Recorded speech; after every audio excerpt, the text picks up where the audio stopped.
Former England star and current pundit Stan Collymore joins me now to give his views on Roy Keane's new autobiography, which is out now. Stan, this is a guy who obviously attracts a lot of controversy. He has done in his second book too. What has it done for his legacy, do you think?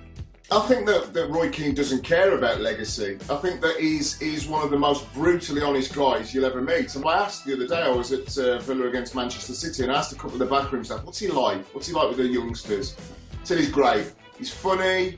He's obviously got the big beard going on at the moment, which, you know, the lads rib him for. But he's very engaging and he helps the young players. But, and this is what I like about management in any walk of life, no ambiguity.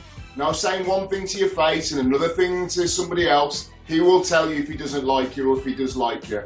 And it was kind of like, the man just kind of says it as it is. And for me, I hate ambiguity. So as a player, I used to love managers like Martin O'Neill that would come in and say it as it was.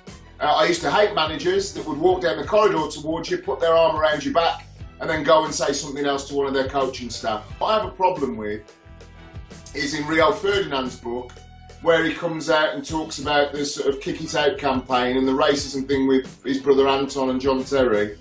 He didn't speak at the time, but he spoke in his book. Roy Keane spoke at the time and he spoke in his book. So there's no ambiguity there. I have no problem with somebody coming up to me and saying, in 2005 I called Stan Collymore this and this to his face, and then writing about it. What I do mind is somebody writing in their book that they said it and it didn't happen, or they didn't do anything about it, or they didn't front you up at the time. And that's why I love Roy Keane. You know, Zlatan Ibrahimovic backs up his actions on the football pitch with words off it.